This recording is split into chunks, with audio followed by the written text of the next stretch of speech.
if you give an individual the ability to have a direct conversation with a generative AI, you give up control of what might happen. And you're at the mercy of OpenAI or Bard or whomever. Hi, I'm Esther. And I'm Shaun. I write about AI news here at TechTarget in Massachusetts. And I edit Esther's stories. We're here to talk with tech experts about everything AI and ChatGPT. And don't forget about Google Bard. Whether it's who's ahead in the generative AI race, the metaverse, digital twins, or even the latest in autonomous vehicles, we've got it covered. Right, Shaun? Yep, we've got it covered. Today, our podcast guest is Michael McCormick, Senior Vice President of Product and Engineering at Oyster, a vendor of a global employment platform that uses AI and other technologies to enable organizations to hire and pay people in 180 countries around the world, more or less. Michael did long stints at Salesforce and Oracle in engineering roles, and long ago he was a professional musician, and maybe still is, at least with his kids. So glad to have you with us, Michael. And I guess I would start this is an easy question. You've handled this a million times. Like, how did your company get its name? And two-part question: how do you use it? And tell us how you use AI technology just in general in your platform. Oyster's name came from the phrase, "The world is your oyster." Definitely reflecting this idea that we're a platform for global employment, and access to the best employees in the world is the best way to succeed. And what was the second part of the question? Sorry. Oh, like how do you use? What's your approach to using AI technology in throughout your main platform and your business? That's a good question, and it really goes to this question about how many kinds of AI are there? What do we mean when we say AI? Oyster's platform is very much, and our services are very much geared toward right and wrong answers and dealing with extremely complicated situations in employment with different laws, different regulations across all the countries in the world. And because of that, we're very, very reliant on technology that will allow us to take an individual situation, apply that to a set of rules, and come out with a definitive and accurate answer about what's the best thing to do to hire them, to pay them, to care for them throughout the life cycle as an employee. And from an AI standpoint, that means that the very basic part of our technology is a traditional, with a new twist on it, but a traditional rules engine that can take all of the structured employment and compliance knowledge around the world and guide people through their employment experience and always give them the right advice, the right information so they can stay compliant and be competitively employed. So it is a rules engine AI. With all of the new things that are happening now with generative AI, there's a whole host of opportunities that we're looking at in terms of how we can interface with this 100% accurate uh, knowledge base in a conversational way. So, how can an end user, a customer, find out what the best thing to do is in their situation by asking a natural language question? How can we get the absolute correct answer internally and then generate something that's a natural language answer for them to understand, so we can essentially solve that human in the middle problem that generative AI has and still have all of the great benefits of conversational interfaces? I love what you said about the world being an oyster. I thought that was very interesting. And what you said about, I guess, the question you asked, like, what kind of AI are we talking about? But moving on a little bit to what would you say is the distributed workforce? What are its advantage and how does your technology make it possible? That's a great question. Obviously, when you hire globally, you by definition end up with a distributed workforce. And it's absolutely true that the past 2.5 years, especially, have really transformed the workplace with the pandemic accelerating the move to remote and distributed work. So companies just aren't required anymore to hire within commuting distance of their offices, so they can seek talent around the world and get more diverse and resilient organizations put together. And even though there certainly are major companies wrestling right now with return to office decisions, remote work really has become a permanent part of the workforce. And that's a really great thing for a few reasons. It's a competitive advantage. Because it provides employers with a more diverse, resilient team. Thanks to the giant talent pool that you suddenly have access to. It also, from the employee standpoint, gives them a lot more flexibility that allows them to avoid burnout and be more productive. And even more importantly, it's providing more opportunities for people outside of major cities and especially people in emerging markets. And Oyster specifically, what we do is, we're really focused on walking the walk and talking the talk about distributed work. So we ourselves employ people in a fully remote distributed setup. We have over 60 countries represented in our employee base of 600 plus employees. And so everything that we have in place to solve the problem of how do you work together? How do you work together across time zones? What technology platforms do you use? How do you manage your projects? How do you communicate with each other cross culturally, cross language, all of those kinds of things, and all of the tooling you need to make all of that work, we're practicing that. So when we work with our customers, we can help them more than just transactionally. I want to hire somebody quick in this country, and that's the end of our relationship. With us, it's a much more strategic partnership. We can advise and help them succeed long after the initial hiring is done. Can I ask this? How much does technology help in overcoming like language and cultural barriers? Because I get how you guys use a lot of asynchronous communication to coordinate work projects across geographic and different time zones. But what about I just thought of this. I mean, language. Do you use a real time interpreter program or? No, we don't do that. It is true that English is the lingua franca of technology and knowledge work in general across the world, and so English is the default.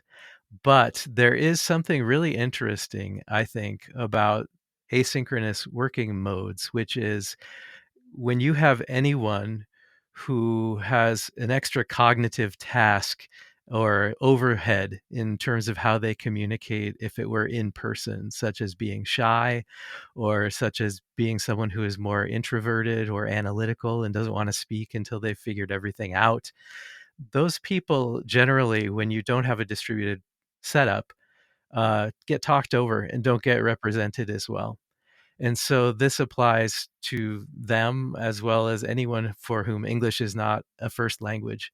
Our asynchronous working practices give people the time and the space to construct their thoughts and put their thoughts into whatever format they can best express them. And so they don't get talked over, they don't get run over, and the nuances of what they are saying, there can be time to address those. We additionally do have a workplace function, and workplace being the new word for HR, especially here. We have a very intentional group and function inside our organization around helping understand cultural contexts and helping train people on the best practices for how to communicate asynchronously. How do you write in a clear way? How do you make it so the back and forth for asynchronous written communication for complex subjects and negotiations can happen with the minimum amount of misunderstanding, the best intentions, and the fewest number of round trips. So it's a skill that needs to be built.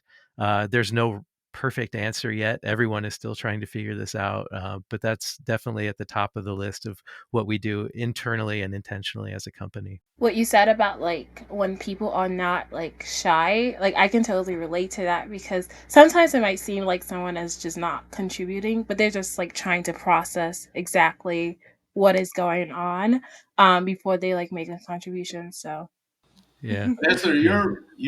you might think you're shy, but you're an aggressive reporter. I'm totally shy Yeah. until I need to not be. So you work against, like, I think, Esther, you work against type. Like you purposely become not unshy when you need. Yeah, it's a struggle. It was for me too when I was starting out as a reporter. But Michael, can you talk a little bit more about the technology you use to make asynchronous communication possible? Asynchronous meaning communication that is not taking place in actual real time, like a phone call or a real time Teams message. Like I know on the engineering side you have this thing with cards, project management, where you move the card ahead and stuff like that. But what about for the content workers and the marketing people and the non-engineering types? How do they asynchronously communicate? Well, the answer that everyone has is Slack. Uh, so we definitely use Slack a lot here. Um, that's really great for the conversational history that you can keep, the searchability of that history, and the way you can segment conversations based on the groups that they're intended for. So that's a big part of it. We also use Notion, which allows us to have more persistent content. So, as I like to say, conversations in Slack, truth in Notion, and that way, we do bridge. You mentioned the project management kinds of software that we use to track our own work, and it is really critical that you set up systems and processes so just in the process of doing your work, you're automatically recording what you're doing. Just, you drag a card from one thing to the next and everyone knows where you are. You write a comment and everyone knows where to go to find it. So bridging that project status with the source of truth that came out of it, like in Notion, is a really critical piece. And so having very consistent working agreements and processes where we do have we know where to go to find that truth from any conversation that might have come out of it. So people aren't having to rely on, what we call tribal knowledge, or just who was in the in group when the conversation happened. And then, 60 days later, everyone's forgotten how the conversation got to the decision it did. So making sure that people know, oh, well, that was in the payroll group. So the payroll group has this Notion section. And when they got done with their work, they recorded the final decision here. And oh, look, there it is right there. So making sure those formats are consistent and the team operations are consistent there are really important. All right, can I just quickly jump back to AI, generative AI? So generative AI is the buzzword of everything. You can't talk about anything in this world right now without talking about generative AI, whether it's tech or not tech. So, and it's massively overhyped. It's tons of problems, but it's also got tons of opportunities. And there's tons of flavors of it. So how are you using or experimenting with it, or are you to some degree intentionally avoiding it because of the safety and inaccuracy and risk problems with it? Or are you using your own small language models as opposed to large language models? Can you talk about how you're using Gen I or might use it internally or externally? Yeah, you really don't want to avoid it because things are happening so quickly. But it is very much one of these things where you want to be on the right point of the adoption curve when you start making your investments. So if you go too early, you might bet on the wrong horse and end up in the wrong place. If you are too late, then you lose your competitive advantage. And so there are really two pieces in terms of how we explore this. If you look at generative AI implementation, you can take what exists out there through a large LLM company and just do some prompt engineering here and there, but for the most part, use what's there. And that's a very low expense, low barrier to entry kind of approach. And then you can move more toward um, training it, at least in a more heavier weight way. So putting in, using some of the more advanced features where you can give it 32 kilobytes of content in your prompts or something like that. And then you can go all the way to the point at which you're building your entire large language models from the ground up, which is $50-100 million kind of investment. And so, and then within the company itself, you have two areas. You can be using AI to run company operations. So, generating content in the marketing group, or generating code in engineering for review, those kinds of things. And you can also look at AI in the product itself. And so I think that the smart thing to do right now is to be in both of those areas, to be on the use what's out there, experiment with what's out there, find out what you do know and you don't know, and try to come up with an inspirational idea. As things progress so quickly, um, if your inspiration hits at the right time, then when it's time to make an investment into a more contextual training of a large language model, you'll be ready and understanding how to do that. And so you do that both in the product and within the company. So there's a lot that we're doing internally for content generation, for mapping knowledge about employment out in the world, into encoding that into rules inside of our internal rules engine. And more importantly, I think, is this inspiration that we've had, because global employment is so complicated and you have to give the right answers. There's a difference between discriminative AI, or LLMs, or rules engines, where you have the right answer, and generative AI, where you have a probabilistic answer. And using that probabilistic thing to create natural language interaction, but not relying on it to create correct responses. Yeah, I find that interesting, and I don't think I've heard people like kind of differentiate it that way before. And so, what would you say is like what you Oyster is more prone to, right? Are you using the probabilistic perhaps like within the company, and then the deterministic for like your customers and outside of the company? That's exactly right. It's this whole idea of the person in the middle. And when we're doing things internally, there's a person in the middle reviewing it before it really goes out into the real world. And then whenever something is going to go out without a person in the middle, that's when we want to have the deterministic rules engine giving the answers. The real trick there is making sure, and this I think is where our inspiration is right now, is figuring out how we can create those natural language interactions with the knowledge base and make sure that um, essentially we take control of the user's interaction. It's as if our rules engine were the person in the middle. So we can make it an automatic, low risk, high accuracy, high consistency, natural language interaction. Can I just say that I like the person in the middle better than human in the loop? Oh, yeah. I like it. It's more accurate and it's less of a cliche because I'm always, Esther knows I'm always taking out cliches, trying different stories, and human in the loop is becoming a cliche because what's the loop, you know?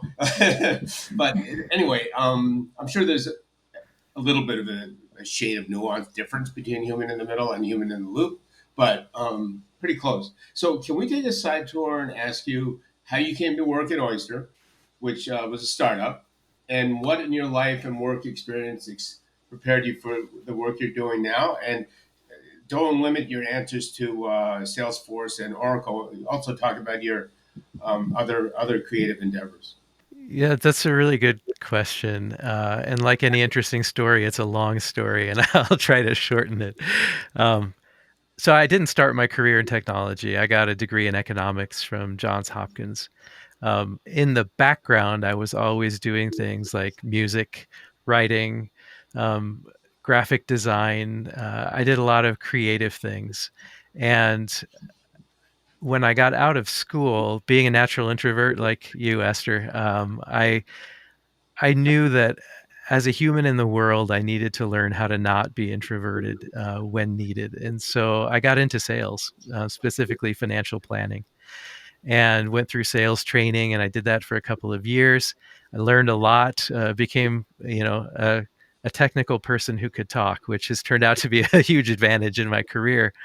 Um, but I always found myself in all of these things I did, always adopting technology to help me do the work. So I was creating complex financial models and automation in Excel for selling financial planning products. And I was creating presentations with graphic design with background music that I had been writing.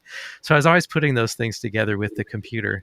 And I realized after a couple of years in sales that I wanted to be, that computers were everywhere in what I was doing. So I got the, Learn Visual Basic in 21 Days book. I'd go work out in the morning, and between every lift, I would read another page of the book.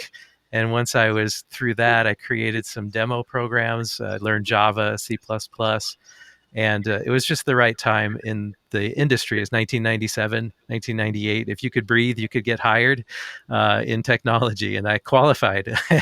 So I got right into the dot-com wave. I was in the startup scene in Boulder, sold a startup that I had, to BEA Systems, and then through BEA and Oracle and Salesforce, had the opportunity to just jump from one role to another, learn all the different technologies, try to build mental models and wisdom that could apply across use cases and technologies and different roles in the companies.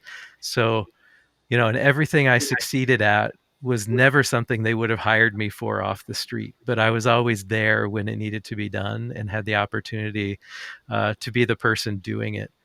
So, as you mentioned, I went from individual contributor to management and back for many years, did a lot of things in the background. Um, did mobile work on my own, wrote a top 10 iPhone app back in the early days, 2011, when it was easier to do something like that.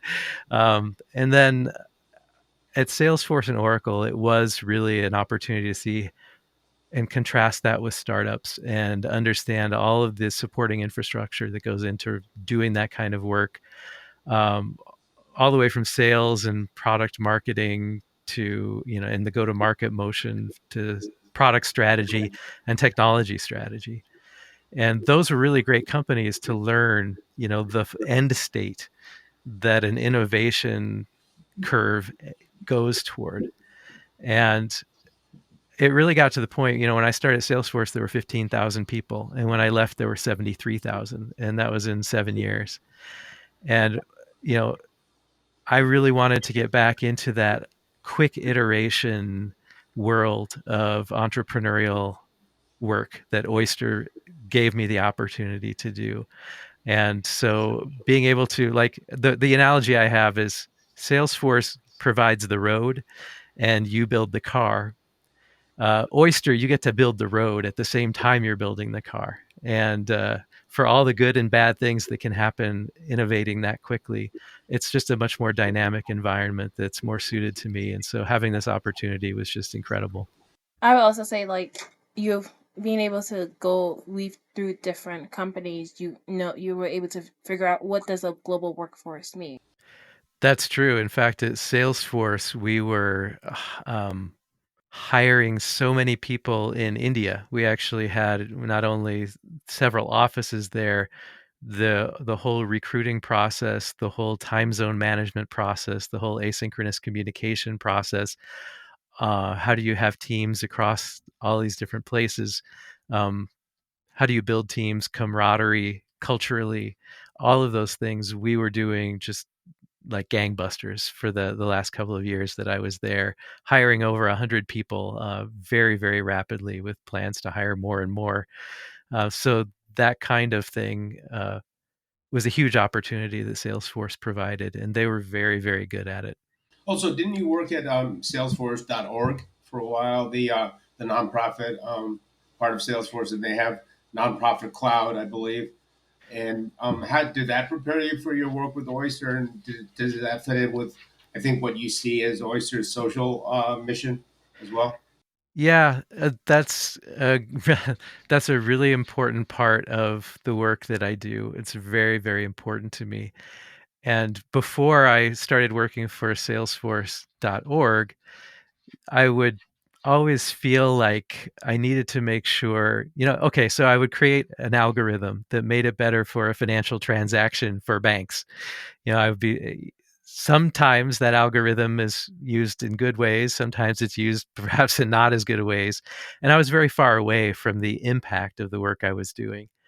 When I was able to join .org, the specific project I started on was Philanthropy Cloud, which was a platform to allow employers to enable their employees to give and volunteer to nonprofits all over the world. And it suddenly became, when people asked me what I did, I didn't have to say, oh, well, I do this and then I volunteer.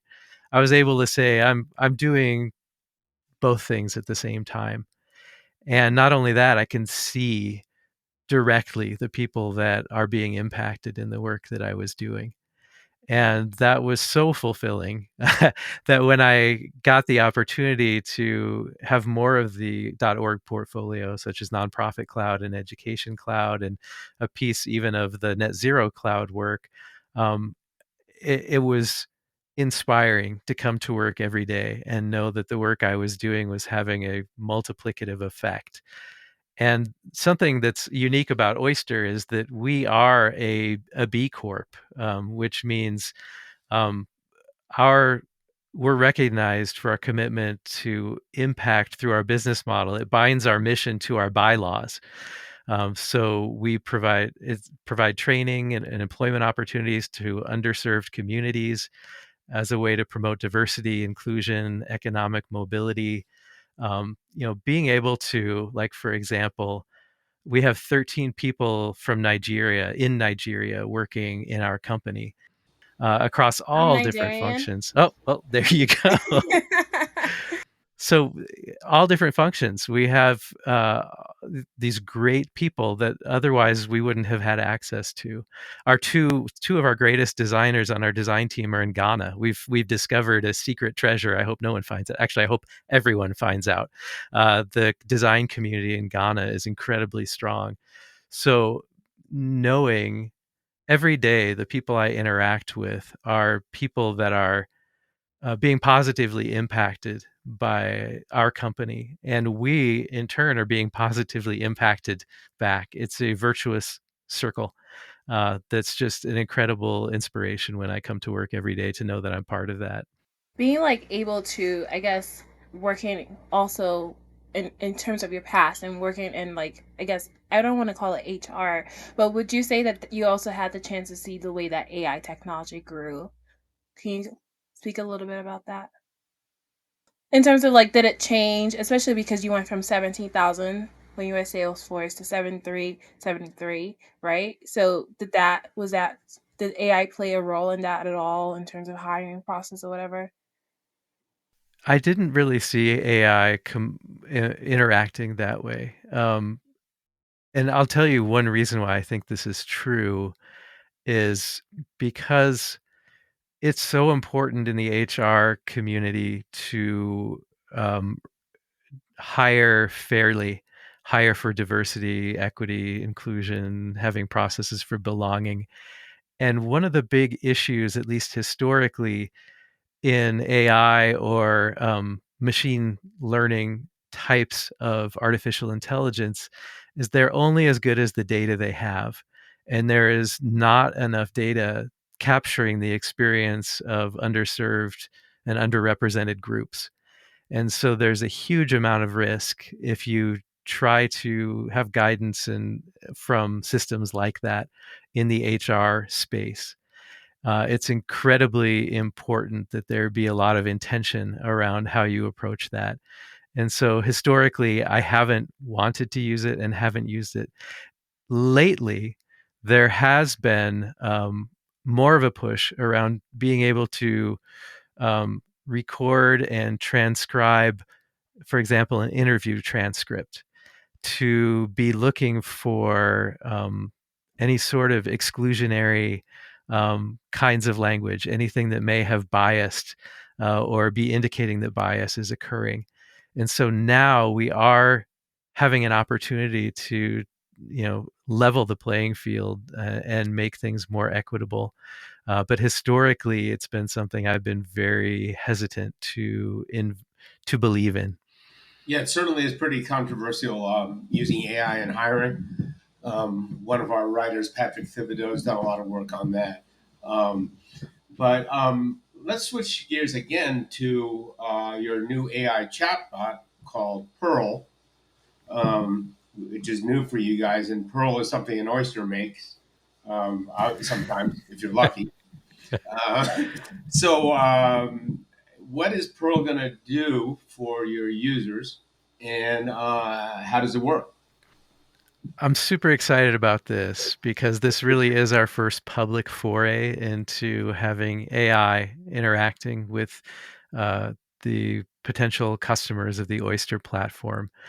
So it's a way to, if you look at our public website, we have a lot of open source knowledge. We have the reef all around distributed work and how to help your company become successful.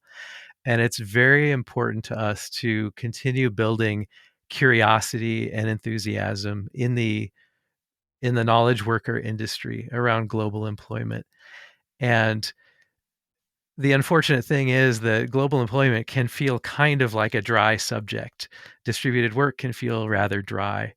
And when the way you're conveying information to people is static text and articles and help centers and the occasional press release about the subject, or LinkedIn feeds, you can try to breathe life into it, but until you can really make a very natural interaction, you can't really breathe the amount of life and curiosity and create that catalyst and what they call it, the hockey stick curve of interest, to really generate that explosive level of interest in global hiring and distributed teams.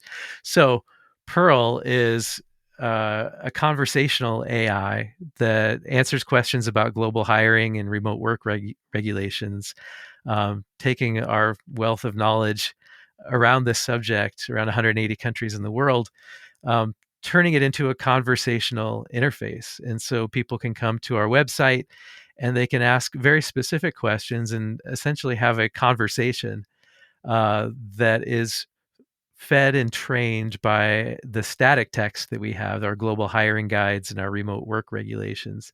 So they can learn about benefits policies, taxes, competitive hiring, rather than having to search through all of this stuff.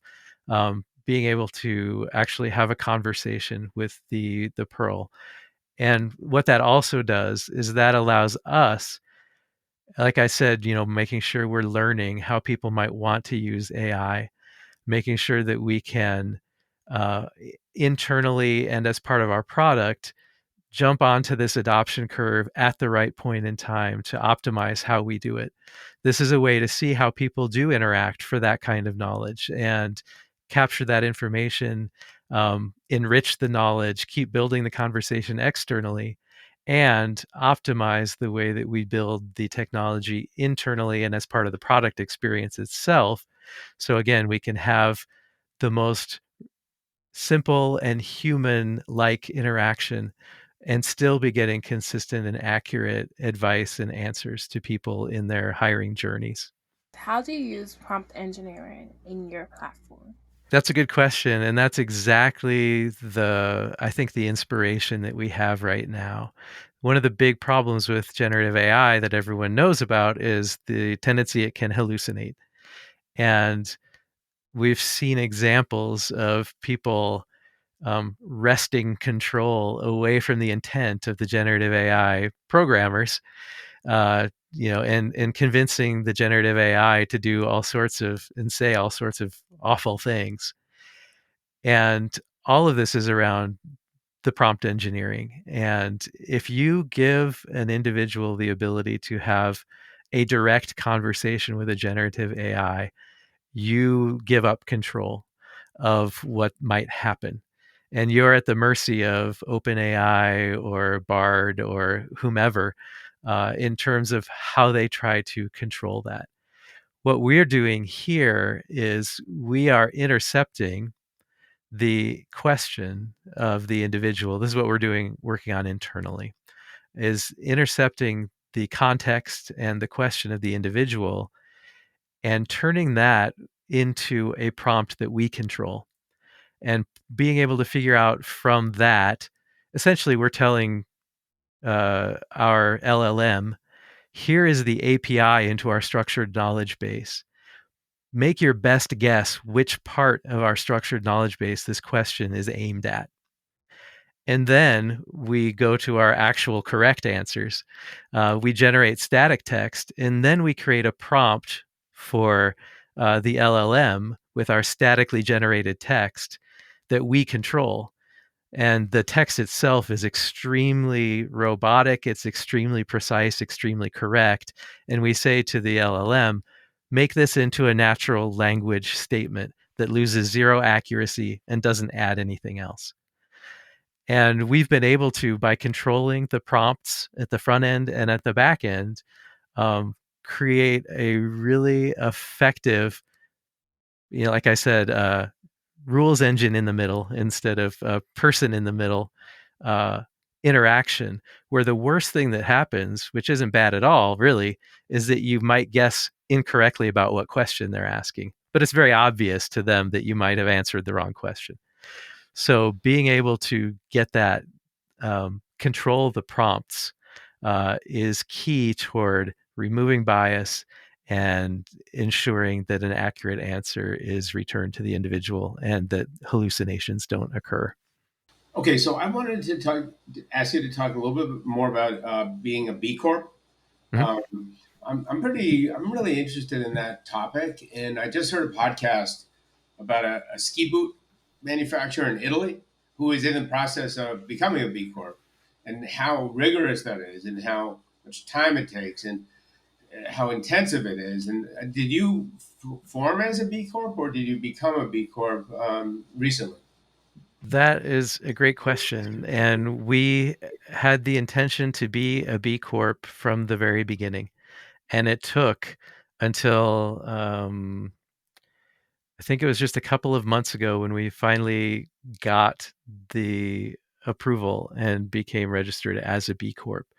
There's so much that you have to do to, like I said, it has to be part of your bylaws. It has to be part of the way that your company operates. How are you going to be measuring impact? What are the different vectors that you're looking to achieve? It took over 2 years to get there. Um, and it took a lot of demonstrating, like I said before at the beginning of the podcast, walking the walk and talking the talk.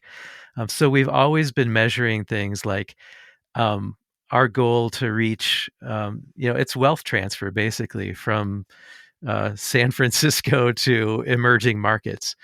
So, for example, in December of 2022, we exceeded our goal to have annual payments of $50 million into emerging markets. And we sent 53.6 million in 2022. We have 28% of our users are in emerging countries.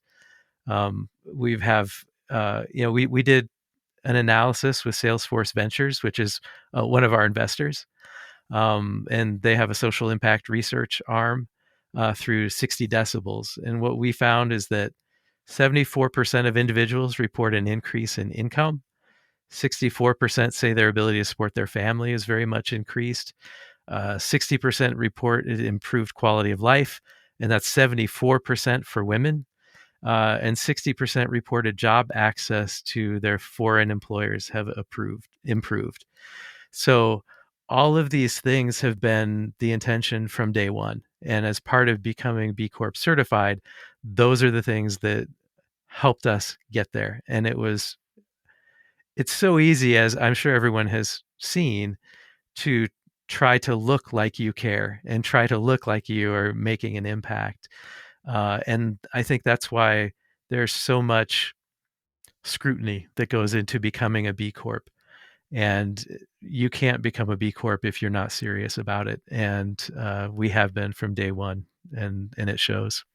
That's nice. Like hearing those statistics is really nice. Can you just say what are the similarities between how you structure your own distributor workforce and the customers that you have, and how help them build their distributor workforce? The similarities, I think, go toward, again, the walking the walk and talking the talk. So everybody has a different situation, and they have different parameters that they're operating within. So, different countries they might be looking at, different situations the people are in those countries. Uh, it, but what we're doing internally is we have a strategy on how we hire. We want to hire competitively. We want to be able to make sure that we compensate in emerging markets even more aggressively than we would compensate in established markets. We want to, stack the deck toward that mission. The same kinds of knowledge base that allows us to do that internally allows us to help our customers figure the same things out. What is your hiring strategy? Where are you looking to hire? What's important to you? What are your time frames you're looking at? What would be most competitive for you in terms of the skill sets that you need, in terms of the levels of employees that you need to hire, how many you need to hire, when you need to hire them?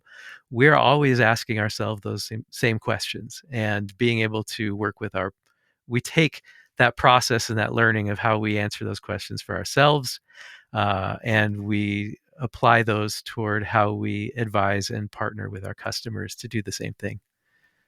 I do have one quick follow up, and that has to do with regulation, right? How do you, I guess, juggle it, especially being in the U.S. and there's so many rules about hiring and who you can hire, and then you guys are hiring all over the world and even working with customers that hire all over the world.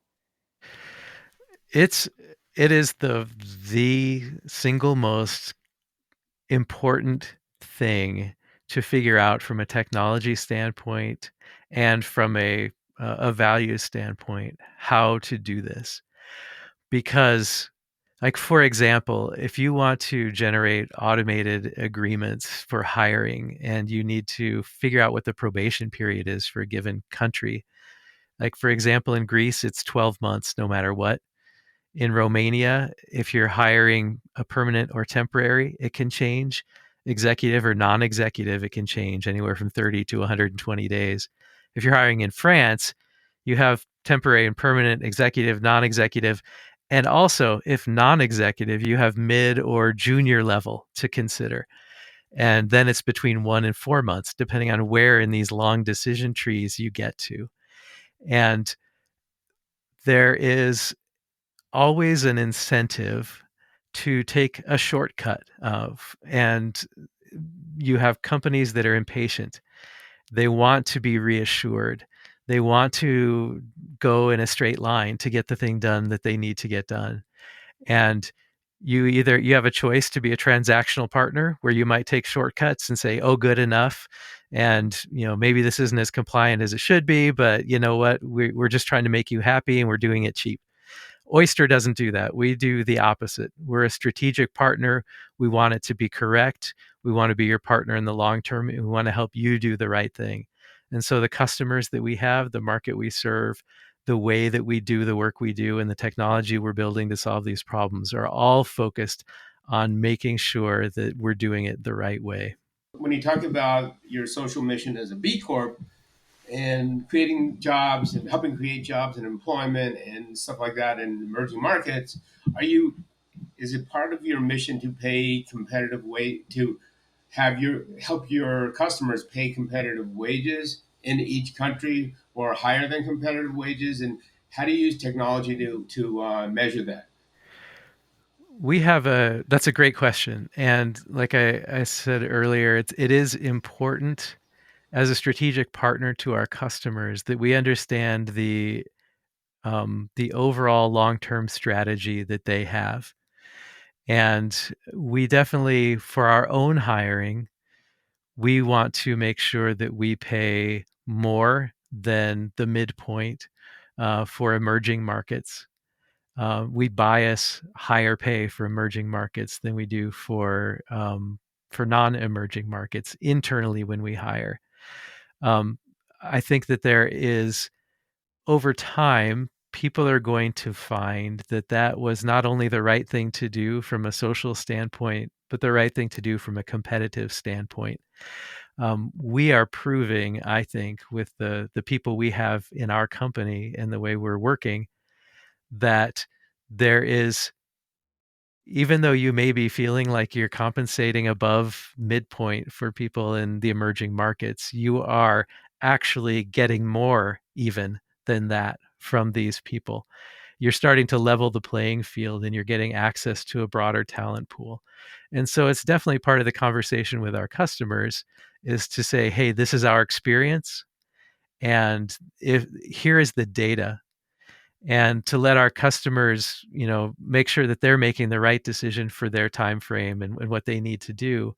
But over time, and so that data does give them knowledge of what is a competitive wage, what's the 50th percentile for hiring someone in Romania and a knowledge worker at this level, non-executive, et cetera. We can give them what the midpoint is that's competitive to make sure that they know how to make a competitive offer.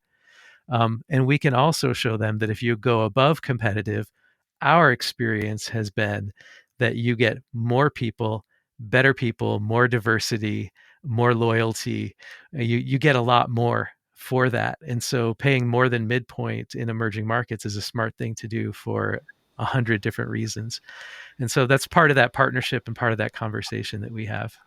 Okay, so not to end on a down note, but we've talked a lot about hiring and employment, but severance is also part of employment. Firing is part of employment around the world. And I noticed on your website and Reef that you also have severance requirements in the different countries. So to me, that's important because it's doing it in a fair way, not just terminating someone. So have you used technology to figure out ways to communicate that? Yes, we have, I talk about hire, pay, and care through the life cycle. Part of care is offboarding. It's making sure that you're offboarding in a compliant way. If you're letting one person go or you're planning to let a group of people go, making sure that you understand the regulations in all of the different countries. For example, there are some countries where if you eliminate a role, you are not allowed to hire back into that role for 6 months. And it's important for the customers to understand that even when they're just hiring initially, that when you're hiring in this country, these are the things that you need to take into account. When you have a mix of people across all sorts of countries and different countries filling the same role, then the questions become even more complex. How do you make sure that you are um, compliantly, respectfully, all of those things, managing the offboarding of your people, and how do you predict the cost of offboarding as well? So we have an offboarding cost function as well that we can supply and that we provide to our customers, so they can predict and understand that too. Because it is true that the average knowledge worker stays with your company for 2 to 3 years.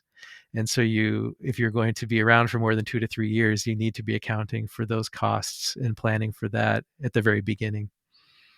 That is pretty cool, even though technically it could be a depressing subject, but it's actually not, because leaving is part of mobility in the workforce is part of the workforce. So anyway, thank you so much for being with us. It was really fascinating, and Thank you, Michael. we really appreciate it. So to our listeners, you can check out this podcast on Apple Podcasts, Spotify, Amazon, Google, every other major podcast platform, including Podbean, and go to TechTarget News for more info. Thank you so much, Michael. Thank you, Shaun. Thank you, Esther. I really appreciated your time today. Thanks for listening to today's podcast. Please remember to share on your favorite social media platform and leave a review. For more on today's topic, please check out the TechTarget News website.